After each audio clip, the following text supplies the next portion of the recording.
ಸ್ನೇಹಿತರೆ ನಮಸ್ಕಾರ. ನಾನು ರವೀಂದ್ರ ಜೋಶಿ. ಭಾರತದ ಇತಿಹಾಸದಲ್ಲಿ ಇವತ್ತೊಂದು ಹೊಸ ಪರ್ವ ಪ್ರಾರಂಭವಾಗಿದೆ, ಮನ್ವಂತರವಾಗಿದೆ. 2014 ಮೇನಲ್ಲಿ ನರೇಂದ್ರ ಮೋದಿಯವರು ಒಂದು ಮಾತನ್ನು ಹೇಳಿದರು.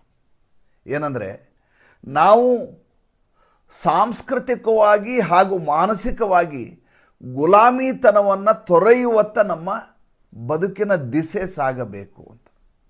ನಮ್ಮ ರಾಜಕೀಯ ಬದುಕು ಹೇಗಿರಬೇಕು ಅಂದರೆ, ಮೊದಲನೇದಾಗಿ ಸಾಂಸ್ಕೃತಿಕವಾಗಿ ನಾವು ನಮ್ಮತನವನ್ನು ಉಳಿಸ್ಕೋಬೇಕು, ಆ ಗುಲಾಮಿತನದಿಂದ ಹೊರಗಡೆ ಬರಬೇಕು. ಅಂದರೆ ಜಹಾಂಗೀರ್ ರಸ್ತೆ, ಅಕ್ಬರ್ ರಸ್ತೆ, ಈ ಬಾಬರ್ ರಸ್ತೆ, ಆಮೇಲೆ ಈ ದೇಶದಲ್ಲಿ ದೊಡ್ಡದಾದಂಥ ಒಂದು ನರೇಟಿವ್ ಸೃಷ್ಟಿ ಮಾಡಲಾಗಿದೆಯಲ್ಲ. ಏನಪ್ಪ ಅಂತಂದರೆ, ಮೊಘಲರ ಸಂಸ್ಕೃತಿ ನಾಡಿನ ಮೇಲೆ ಭಾಳ ದೊಡ್ಡದಾದಂಥ ಪರಿಣಾಮ ಬೀರಿದೆ ಅಂತ ಕಾಂಗ್ರೆಸ್ಸು ಮತ್ತು ಎಡಚರ್ ಹೇಳ್ಕೊಂಡು ಬಂದಿದ್ರಲ್ಲ. ಅದೆಲ್ಲವನ್ನು ನಾಮಾವಶೇಷಗೊಳಿಸಬೇಕು ಹಾಗೂ ನಮ್ಮತನವನ್ನು ಉಳಿಸಿಕೊಳ್ಳಬೇಕು. ಪ್ರಗತಿ ಅವರು ವಿರಾಸತ್ ಸಾಥ್ ಸಾಥ್ ಮೇ ಜಾನಾ ಚಾಹಿ ಅಂತೇಳಿದರು. ಅಂದರೆ ನಮ್ಮ ಪರಂಪರೆ ಮತ್ತು ಅಭಿವೃದ್ಧಿ ಎರಡು ಏಕಕಾಲಕ್ಕೆ ನಡೆಯಬೇಕು ಅಂತ. ಅದನ್ನು ಅಕ್ಷರಶಃ ಸಾಬೀತುಪಡಿಸ್ತಾ ಇದ್ದಾರೆ ನರೇಂದ್ರ ಮೋದಿಯವರು ಈ 12ನೇ ವರ್ಷದಲ್ಲಿ.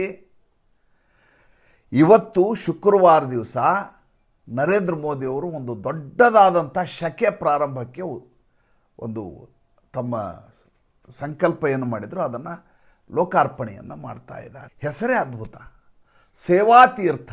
ಯಾವ ಬ್ರಿಟಿಷರ ನಂತರ ಬಂದಂಥ ನೆಹರು ಅವರ ಕಾಂಗ್ರೆಸ್ಸು ಆಳ್ವಿಕೆ ಅನ್ನುವುದು ಅರಸೊತ್ತಿಗೆ ಅಂತ ಭಾವಿಸಿತ್ತು, ಲಾರ್ಡ್ ಮೌಂಟ್ ಬ್ಯಾಟನ್ ಮತ್ತು ಅವರ ಪತ್ನಿಯ ಸಮೇತ ಈ ದೇಶವನ್ನು ಮುನ್ನಡೆಸುವಂಥ ಮನಸ್ಥಿತಿಯಲ್ಲಿ ನೆಹರು ಅವರಿದ್ದರು. ಯಾವ ಬ್ರಿಟಿಷರ ಆಳ್ವಿಕೆಯ ಮುಂದುವರೆದ ಭಾಗವಾಗಿ ಕಾಂಗ್ರೆಸ್ಸು ತನ್ನ ಸರ್ಕಾರವನ್ನು ನಡೆಸ್ಕೊಂಡು ಹೋಗ್ತೋ, ಕಾನೂನಿನಿಂದ ಹಿಡಿದು, ಆಳ್ವಿಕೆಯಿಂದ ಹಿಡಿದು, ಅಭಿವೃದ್ಧಿಯಿಂದ ಹಿಡಿದು, ಮಾನಸಿಕ ಗುಲಾಮಿತನದವರೆಗೆ ಎಲ್ಲವನ್ನೂ ಯಥಾವತ್ತಾಗಿ ಮುಂದುವರಿಸ್ಕೊಂಡು ಹೋಯ್ತೋ, ಅದಕ್ಕೆ ಪೂರ್ಣ ವಿರಾಮವನ್ನು ಹಾಕಿ ನರೇಂದ್ರ ಮೋದಿಯವರು ನಿರಂತರವಾದಂಥ ತಮ್ಮ ಪರಿಶ್ರಮದಿಂದ ಈಗ ಸೇವಾ ತೀರ್ಥವನ್ನು ಲೋಕಾರ್ಪಣೆಯನ್ನು ಗೊಳಿಸಿದ್ದಾರೆ. ಇವತ್ತು ನಡೆದಂಥ ಅದ್ಭುತವಾದ ದಿವಸ ಇದು. ಇದು ಭಾಳ ಸಂಚಲನಾಶೀಲ ವಿಚಾರ ಅಲ್ಲ, ಆದರೂ ಕೂಡ ನಾನು ಇದನ್ನು ಯಾಕೆ ನಮ್ಮ ವಾಹಿನಿಯ ನಮ್ಮ ವೀಕ್ಷಕರಿಗೆ, ನನ್ನ ಸಾಮಾಜಿಕ ಪರಿವಾರದ ಸದಸ್ಯರಿಗೆ ಹೇಳ್ತಾ ಇದ್ದೀನಿ ಅಂದರೆ, ಹೇಗೆ ಒಬ್ಬ ದೇಶವನ್ನು ಮುನ್ನಡೆಸುವ ವ್ಯಕ್ತಿಯಿಂದ ದೇಶದ ಗತಿ ಬದಲಾಗತ್ತೆ, ಹೇಗೆ ಆಲೋಚನಾ ಶೈಲಿ ಬದಲಾಗತ್ತೆ, ಹೇಗೆ ವಿವೇಕ ಹುಟ್ಟಿಕೊಳ್ಳತ್ತೆ, ಹೇಗೆ ವಿವೇಚನಾಯುಕ್ತವಾದಂಥ ಆಳ್ವಿಕೆಗೆ ನಾಂದಿ ಆಗತ್ತೆ ಅನ್ನೋದಕ್ಕೆ ಈ ಮಾತನ್ನು ಹೇಳ್ತಾ ಇದೆ. 5 ಎಕರೆ ವಿಸ್ತಾರದ ವಿಶಾಲವಾದಂಥ ಪ್ರಾಂಗಣ, ಅದರಲ್ಲಿ 3 ಬೃಹತ್ ಕಟ್ಟಡಗಳು, 3 ಸ್ಟಾರ್ 4 ಸ್ಟಾರ್ ಕ್ಯಾಟಗರಿಯ ಅತ್ಯಂತ ಸುಸಜ್ಜಿತವಾದಂಥ ಅತ್ಯಾಧುನಿಕ ತಂತ್ರಜ್ಞಾನವನ್ನು ಬಳಸಿದಂಥ, ಯಾವುದೇ ಗುಲಾಮಿತನ, ಯಾವುದೇ ರೀತಿಯಾದಂಥ ಹಳೆಯ ಶಿಥಿಲ ಆಲೋಚನೆಗಳು ಇರಲಾರದಂಥ, ಇವತ್ತಿನ ಕಾಲಘಟ್ಟಕ್ಕೆ ಹೇಗೆ ಬೇಕೋ ಅಂಥ ಕರ್ತವ್ಯ ಭವನಗಳನ್ನು ನಿರ್ಮಿಸಿದ್ದಾರೆ ನರೇಂದ್ರ ಮೋದಿಯವರು. ಕರ್ತವ್ಯ ಭವನ 1, ಕರ್ತವ್ಯ ಭವನ 2. ಅವರ ನಂಬರ್ 7 ಲೋಕ್ ಕಲ್ಯಾಣ ಮಾರ್ಗ್ನಲ್ಲಿರುವಂಥ ಪ್ರಧಾನಮಂತ್ರಿ ನಿವಾಸ ಕೂಡ ಇನ್ನೇ ಕೆಲವೇ ದಿನಗಳಲ್ಲಿ ಅದು ಕೂಡ ಬದಲಾವಣೆ ಆಗಲಿದೆ. ಅದಕ್ಕಿಂತ ಮುಂಚೆ ಈಗ ಪ್ರಧಾನಮಂತ್ರಿಯವರ ಕಾರ್ಯಾಲಯ ಜೊತೆಗೆ NSA ಸೆಕ್ರೆಟ್ರಿಯೇಟು, ಅಂದರೆ ನಮ್ಮ ಭದ್ರತಾ ಸಲಹೆಗಾರರ ಕಚೇರಿ ಏನಿದೆ ಸೆಕ್ರೆಟ್ರಿಯೇಟ್, ಅದು ಜೊತೆಗೆ ಅಗ್ರಿಕಲ್ಚರ್ ಆಫೀಸ್ಗಳು, ಲಾ ಮಿನಿಸ್ಟ್ರಿ, ಫೈನಾನ್ಸ್ ಮಿನಿಸ್ಟ್ರಿ ಎಲ್ಲವೂ ಕೂಡ ಈ 5 ಎಕರೆ ವಿಸ್ತಾರದಲ್ಲಿರುವಂಥ ಬೃಹತ್ ಸಮುಚ್ಚಯಗಳಲ್ಲಿ ಇನ್ನು ಮುಂದೆ ಕಾರ್ಯವನ್ನು ನೆರವೇರಿಸಲಿವೆ. ಇಷ್ಟು ದಿವಸ ಈ ಕಾಂಗ್ರೆಸ್ಸಿನ ಗುಲಾಮಿ ಮನಸ್ಥಿತಿಯ ಅರಸೊತ್ತಿಗೆ ರಾಜಕಾರಣ ಮಾಡಿದವರಿದ್ದಾರಲ್ಲ, ಅವರಿಂದ ಭಾರತ ದೇಶಕ್ಕೆ ನಮ್ಮ ತೆರಿಗೆಯ ದುಡ್ಡಿನಲ್ಲಿ 1200 ಕೋಟಿ ರೂಪಾಯಿ ಬಾಡಿಗೆ ಹೋಗ್ತಾಯಿತ್ತು. 1200 crores ಪರ್ ಇಯರ್. ಯೋಚನೆ ಮಾಡಿ ಯಾವ ಮಟ್ಟಿಗೆ ನಮ್ಮ ದುಡ್ಡನ್ನು ಲೂಟಿ ಮಾಡಲಾಗ್ತಾ ಇತ್ತು. ತಮ್ಮದೇ ಕಟ್ಟಡ, ತಾವೇ ಬಾಡಿಗೆ ಕೊಡೋದು, ತಮ್ಮದೇ ಕಚೇರಿಯಲ್ಲಿ ಅನ್ಸೋದು. ಹೆಂಗಿದ್ದಾರೆ ಇದು ವ್ಯವಸ್ಥೆ? ಇದಕ್ಕೆ ಕೊನೆ ಹಾಡಬೇಕು ಅಂತ ನರೇಂದ್ರ ಮೋದಿ ಅವತ್ತೇ ತೀರ್ಮಾನ ಮಾಡಿದರು. ಮಧ್ಯೆ ಕೋವಿಡ್ ಬಂತು, ಕೋವಿಡ್ ಸಂದರ್ಭದಲ್ಲಿ ಕೆಲಸಗಳು ನಿಧಾನ ಆದವು, ಕೋರ್ಟಿಗೆ ಹೋಗಲಾಯಿತು, ಅದೆಲ್ಲ ನಡೆದಂಥ ವಿದ್ಯಮಾನ ನಿಮ್ಗೆ ಗೊತ್ತಿದೆ. ನರೇಂದ್ರ ಮೋದಿಯವರು ನೂತನ ಸಂಸತ್ ಭವನಕ್ಕೆ ಆವಾಗ ಶಿಲಾನ್ಯಾಸ ಮಾಡಿ ಅದೇ ಸಂದರ್ಭದಲ್ಲಿ ಕೆಲಸ ಶುರು ಮಾಡಿದಲ್ಲಿ ಕೋವಿಡ್ ಆಗಿದ್ದು. ಅದಾದಮೇಲೆ ಅದರ ಲೋಕಾರ್ಪಣೆ ಸಂದರ್ಭದಲ್ಲಿ ಯಾವಾಗ ಸೆಂಗೋಲನ್ನು ತರಲಾಯಿತೋ ಆ ಸೆಂಗೋಲ್ ಬಗ್ಗೆ ಯಾವ ರೀತಿಯಾದಂಥ ವಿವಾದ ಸೃಷ್ಟಿಸಲಾಯಿತು ಅಂದರೆ, ಏನೋ ನರೇಂದ್ರ ಮೋದಿ ಅವರು ಯಾವುದೋ ಮೂಲಭೂತವಾದಿಯಾಗಿ ಈ ದೇಶದ ಮತಾಂಧನಾಗಿ ಬಿಂಬಿಸುವಂಥ ಪ್ರಯತ್ನ ನಡೆಸಲಾಯಿತು. ಯಾವ ಸೆಂಗೋಲನ್ನು ಇದೊಂದು ವಾಕಿಂಗ್ ಸ್ಟಿಕ್ ಅನ್ನೋ ಥರ ನೆಹರು ಅವರು ಒಂದು ಮೂಲೆಯಲ್ಲಿ ಬಿಸಾಕಿದರು. ಅದರ ವಿಶೇಷತೆ ಏನು, ಯಾವ ರೀತಿಯ ಬ್ಯಾಟ್ ಅನ್ನೋದು, ಹೇಗೆ ಸರ್ಕಾರವನ್ನು ಮುನ್ನಡೆಸಲಿಕ್ಕೆ ಅದು ಸಾಂಕೇತಿಕವಾಗಿರುವಂಥದ್ದು ಅನ್ನುವುದರ ಬಗ್ಗೆ ಕಲ್ಪನೆಯೇ ಇರಲಿಲ್ಲ.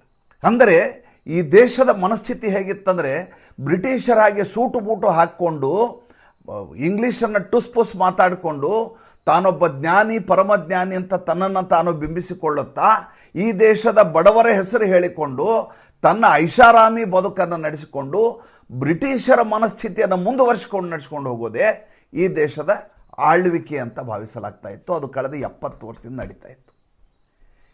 ಈಗೇನು ಬಿಲ್ಡಿಂಗು ಇತ್ತಲ್ಲ, ಇದು ಶುರು ಆಗಿದ್ದು 1931ರಲ್ಲಿ, 47ರ ನಂತರ ಅದರಲ್ಲೇ ಮುಂದುವರಿಯಿತು. ಈಗ ಹೊಸ ಬ್ರಿಟಿಷರನ್ನು ಓಡಿಸಿದ ಮೇಲೆ ಮಾರನೇ ದಿವಸವೇ ಹೊಸ ಕಟ್ಟಡದಲ್ಲಿ ನಾವು ಆಡಳಿತವನ್ನು ನಡೆಸಲಿಕ್ಕಾಗೋದಿಲ್ಲ. ಇದು ಪ್ರಾಕ್ಟಿಕಲಿ ಇಂಪಾಸಿಬಲ್, ನಾವು ಒಪ್ತೇನೆ, ವಾಸ್ತವಿಕವಾಗಿ ಸಾಧ್ಯ ಇರಲಾರ್ದಂಥ ವಿಚಾರ.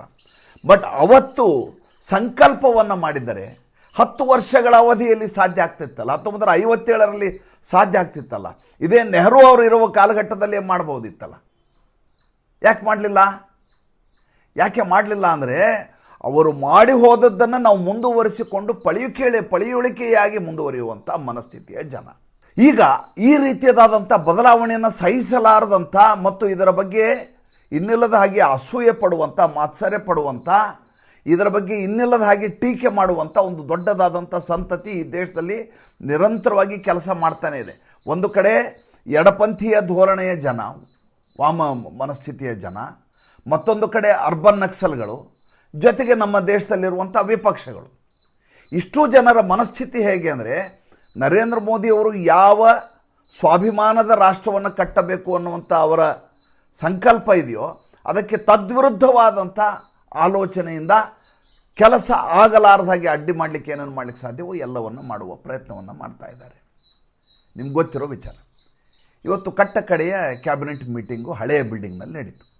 ಅದು ಶಿಥಿಲ ಆಗಿರುವ ಕಾರಣಕ್ಕೆ ಅಥವಾ ಮಳೆ ಬಂದಾಗ ಸೋರ್ತದೆ ಅನ್ನುವಂಥ ಕಾರಣಕ್ಕೋಸ್ಕರ, ಬಿಲ್ಡಿಂಗ್ ಭದ್ರವಿಲ್ಲ ಅನ್ನುವಂಥ ಕಾರಣಕ್ಕೋಸ್ಕರ ಬದಲಾವಣೆ ಮಾಡುವಂಥ ಆಲೋಚನೆ ಬಂದದ್ದಲ್ಲ. ಅದು ಎಂಥ ಕಟ್ಟಡವನ್ನು ಬೇಕಾದರೂ ರಿಪೇರಿ ಮಾಡಬಹುದಾದಂಥ ವ್ಯವಸ್ಥೆ ಇವತ್ತಿನ ಕಾಲಘಟ್ಟದಲ್ಲಿ ಇದೆ.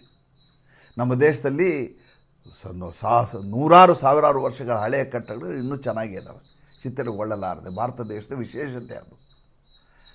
ಪ್ರಶ್ನೆ ಅದಲ್ಲ, ಇಮಾರತು ಅಲ್ಲ, ಕಟ್ಟಡ ಅಲ್ಲ, ಕಟ್ಟಡದ ಒಳಗಡೆ ಇರುವಂಥ ಮನಸ್ಥಿತಿ ಇದೆಯಲ್ಲ, ಆ ಮನಸ್ಥಿತಿಯನ್ನು ಬದಲು ಮಾಡುವಂಥ ಒಬ್ಬ ಪ್ರಧಾನಿ ಈ ದೇಶಕ್ಕೆ ಬೇಕಾಗಿತ್ತು. ಯಾರು ಕರ್ತವ್ಯ ಪಥ ಅಂತ ಹೆಸರಿಟ್ಟಿದ್ರು ಸ್ವಾಮಿ, ದೇಶದಲ್ಲಿ ರಾಜಮಾರ್ಗ ಅಂತ ಹೇಳ್ತಿದ್ರಿ. ಕರ್ತವ್ಯ ಪಥ, ಕರ್ತವ್ಯ ಅನ್ನುವಂಥ ಶಬ್ದವೇ ಗೊತ್ತಿರಲಾರ್ದಂಥ ರಾಜಕಾರಣದಲ್ಲಿ ನಾವು 70 ವರ್ಷ ಜೀವನ ಮಾಡಿದ್ವಿ. ತಮ್ಮನ್ನು ತಾವು ಅರಸೊತ್ತಿಗೆಯವರು ಅಂತ ಅಂದ್ಕೊಂಡಿರುವಂಥ ಮಾನಸಿಕ ಸ್ಥಿತಿ ಇರುವಂಥ ಜನ. ದಿಲ್ಲಿಯ ಕೆಂಪು ಕೋಟೆ ಯಾರ್ದು?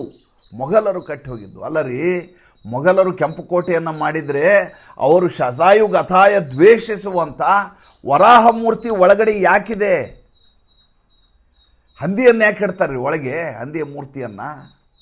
ನೋಡಿ, ಇಡೀ ಉತ್ತರ ಭಾರತದಲ್ಲಿರುವಂಥ ದಿಲ್ಲಿ ಇರ್ಬೋದು, ಉತ್ತರ ಪ್ರದೇಶ ಇರ್ಬೋದು, ಹರಿಯಾಣ ಇರ್ಬೋದು, ಪಂಜಾಬ್ ಇರ್ಬೋದು, ಪ್ರಾಚೀನ ದೇವಾಲಯಗಳನ್ನು ಯಾವುದನ್ನು ಉಳಿಸಿದ್ದಾರೆ ಮೊಘಲರು? ದಯವಿಟ್ಟು ನನಗೆ ನೀವು ಹೇಳಿ.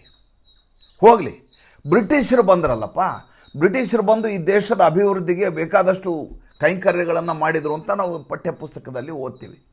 ಯಾವ ದೇಗುಲ ಆಗಿದೆ ಅನ್ನುವಂಥ ಒಂದು ಹೆಸರು ನನಗೆ ಹೇಳಿ ನೀವು. ಬಿರ್ಲಾ ಮಂದಿರ ಆಗಿದ್ದು ಕೂಡ 1935ರಲ್ಲಿ. ಅಂಥ ಮನಸ್ಥಿತಿಯ ಭಾರತ ದೇಶದ ಮೇಲೆ ದಾಳಿ ಮಾಡಿದಂಥ ಅಫ್ಘಾನಿಗಳಿರಬಹುದು, ಉಳಿದ ಎಲ್ಲ ಬ್ರಿಟಿಷರು, ಫ್ರೆಂಚರು, ಡಚ್ಚರು ಯಾರ್ಯಾರಾದರೂ ಎಲ್ಲರೂ ಕೂಡ ನಮ್ಮ ಮೇಲೆ ನಿರಂತರವಾದ ಹಲ್ಲೆಯನ್ನು ಮಾಡಿದರು, ನಮ್ಮ ಆಸ್ತಿಯನ್ನು ಲೂಟಿ ಮಾಡಿದರು, ವ್ಯಾಪಾರದ ಹೆಸರಿನಲ್ಲಿ ಆಳ್ವಿಕೆಯನ್ನು ಮಾಡುವ ಪ್ರಯತ್ನ ಮಾಡಿದರು, ಮತಾಂತರ ಮಾಡಿದರು. ಆದರೂ ಕೂಡ ನಮ್ಮ ಸಂಸ್ಕೃತಿ ಇವತ್ತಿಗೂ ಉಳಿಕೊಂಡಿದೆ ಅನ್ನುವುದಕ್ಕೆ ಸಾಕ್ಷಿ ಇವತ್ತು ನರೇಂದ್ರ ಮೋದಿಯವರು ಉದ್ಘಾಟನೆ ಮಾಡ್ತಾ ಇರುವಂಥ ಈ ಅದ್ಭುತವಾದಂಥ ಸಂಸತ್ತಿನ ದೇಗುಲ. ಹೆಸರು ಎಂಥ ಅದ್ಭುತ ರೀ, ಸೇವಾತೀರ್ಥ ಅಂತೆ. ಯಾರು ಈ ರೀತಿಯಾದ ಹೆಸರು ಆಲೋಚನೆ ಮಾಡ್ತಾರೆ? ನಂಗೆ ನಿಜಕ್ಕೂ ನರೇಂದ್ರ ಮೋದಿ ಅವರ ಹಿಂದಿರುವಂಥ ಥಿಂಕ್ ಟ್ಯಾಂಕ್ ಎಷ್ಟು ಪವರ್ಫುಲ್ ಆಗಿರ್ಬೋದು, ಎಂಥ ಪ್ರಾಜ್ಞರು ಅವ್ರ ಜೊತೆ ಇರಬಹುದು ಅನ್ನೋದನ್ನು ಆಲೋಚನೆ ಮಾಡಿ. ಇಲ್ಲದೆ ಹೋದರೆ ಈ ರೀತಿ ಆಲೋಚನೆ ನೋಡಿ, ಇವತ್ತು ಮಾಡಿರುವ ಸೇವಾ ತೀರ್ಥ ನರೇಂದ್ರ ಮೋದಿ ಅವರು ಈಗ ಇರ್ತಾರೆ, ಇನ್ನು 5 ವರ್ಷ 10 ವರ್ಷ ಇರ್ತಾರೆ, ತದನಂತರ ಇನ್ನೊಬ್ಬ ಪ್ರಧಾನಿ ಬರ್ತಾರೆ. ಆದರೆ ಇತಿಹಾಸದ ಪುಟದಲ್ಲಿ ಅದೇ ಹೆಸರಿನಲ್ಲಿ ದಾಖಲಾಗತ್ತೆ. ಮುಂದಿನ ಪೀಳಿಗೆಯವರು ಆ ಹೆಸರನ್ನು ಮುಂದುವರ್ಸ್ಕೊಂಡು ಹೋಗ್ತಾರೆ. ನಾವು ನಮ್ಮ ಧರ್ಮವನ್ನು ಉಳಿಸುವುದು ಹೇಗೆ ಅಂತಂದರೆ, ನಾವು ಏನನ್ನ ಮಾಡ್ತೀವೋ ಅದನ್ನು ನಮ್ಮ ಮಕ್ಕಳು ಮುಂದುವರ್ಸ್ಕೊಂಡು ಹೋಗ್ತಾರೆ. ಯಾಕೆ ನಮ್ಮಪ್ಪ ಹಿಂಗೆ ಮಾಡ್ತಾಯಿದ್ರು ಅಂತ. ಎದ್ಕೊಳ್ಳೆ ಕರಾಗ್ರೆ ವಸತಿಯ ಲಕ್ಷ್ಮಿ ಕರಮಧ್ಯೆ ಸರಸ್ವತಿ ಅಂತ ನಮ್ಮವ್ವ ಅಪ್ಪ ಹೇಳ್ಕೊಟ್ರು. ಅದನ್ನು ನಾವು ಎದ್ಕೊಳ್ಳಿ ಹೇಳ್ತೀವಿ, ಅದನ್ನು ನೋಡಿ ನಮ್ಮ ಮಕ್ಕಳು ಹೇಳ್ತಾರೆ.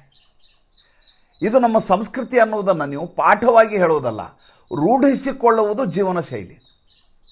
ಇವತ್ತು ಭಾರತ ದೇಶದಲ್ಲಿ ಹಿಂದೂ ಜಾಗರಣ ಆಗಿದೆ, ಹಿಂದೂ ಪುನರುತ್ಥಾನ ಆಗ್ತಾ ಇದೆ, ಹಿಂದುತ್ವದ ಅಲೆ ಸೃಷ್ಟಿಯಾಗ್ತಾ ಇದೆ. ಅಂದರೆ ಇದು ಹೊರಗಡೆಯಿಂದ ತಂದು ಇಲ್ಲಿ ಪ್ಲ್ಯಾಂಟ್ ಮಾಡಿದ್ದಲ್ಲ, ಇದನ್ನು ಇಲ್ಲಿ ನಾವು ಬಿತ್ತಿ ಬೆಳೆಸಬೇಕಾಗಿದ್ದಲ್ಲ, ಇಲ್ಲಿ ಇರುವುದನ್ನು ಹುಲುಸುಗೊಳಿಸುವುದು, ಇನ್ನಷ್ಟು ಸಮೃದ್ಧ ಆಗುವ ಹಾಗೆ ಮಾಡುವುದು.